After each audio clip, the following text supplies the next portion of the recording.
Hello, ഇന്ന് ഞാനൊരു prawns mango കറിയുമായിട്ടാണ് വന്നിരിക്കുന്നത്. നമുക്ക് വീഡിയോയിലേക്ക് പോയാലോ? ചെമ്മീൻ ക്ലീൻ ചെയ്യുന്നതിൻ്റെ അവസാന മിനുക്ക് പണിയിലാണ്. ഇങ്ങനെ മിഡിൽ പോർഷൻ നിങ്ങളൊക്കെ എടുക്കാറുണ്ടോ? ഇതെടുക്കണം, ഇല്ലെങ്കിൽ ചിലപ്പോൾ നമുക്ക് വയറിന് എന്തെങ്കിലും ബുദ്ധിമുട്ട് വരും. അങ്ങനെ നമ്മുടെ പ്രോൺസൊക്കെ ക്ലീനാക്കി വെച്ചു. പ്രോൺസ് ക്ലീൻ ചെയ്ത് കഴിഞ്ഞാൽ പിന്നെ വേറെ പണിയൊന്നുമില്ല. പാൻ അടുപ്പത്ത് വയ്ക്കുക. ഞാനിവിടെ മാങ്ങയോടൊപ്പം കുറച്ച് വെള്ളരിക്കയും കൂടെ ആഡ് ചെയ്യുന്നുണ്ട്. അത് വേണ്ട എന്നുള്ളവർ സ്കിപ്പ് ചെയ്യുക. പാൻ അടുപ്പത്ത് വെച്ച് ഉലുവ, തക്കാളി, പച്ചമുളക്, മാങ്ങ, വെള്ളരിക്ക ഇത്രയും ഇട്ട് അരപ്പും കൂടെ ഒഴിച്ച് ഇതിനെ തിളയ്ക്കാനായി മാറ്റി വയ്ക്കുക. ഞാൻ അരപ്പിൻ്റെ കൂട്ട് കാണിക്കാൻ മറന്നുപോയി.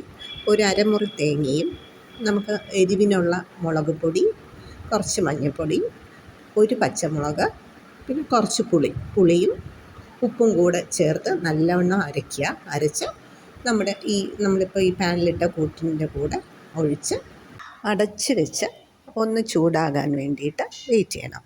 ഇതിനിടയിൽ ഞാൻ എൻ്റെ ബ്രേക്ക്ഫാസ്റ്റ് പനീറും ചപ്പാത്തിയും റെഡിയാക്കി എടുക്കട്ടെ. ഇനി നമുക്ക് ചെമ്മീനിലേക്ക് തിരിച്ചു വരാം. ചെമ്മീൻ്റെ കറി ഒന്ന് ചൂടായി. ആ സമയത്ത് കഴുകി മാറ്റി വെച്ചിരിക്കുന്ന ചെമ്മീൻ അതിലേക്കിട്ട് നല്ലവണ്ണം തിളയ്ക്കാനായി വീണ്ടും നമുക്ക് മൂടി വയ്ക്കാം. ഈ കറിയുടെ വന്നതിന് ശേഷം, ഈ കറി നല്ലവണ്ണം തിളച്ചതിന് ശേഷം ഉപ്പും പുളിയും ഒക്കെ നമുക്ക് ഒന്നുകൂടെ ചെക്ക് ചെയ്യാം.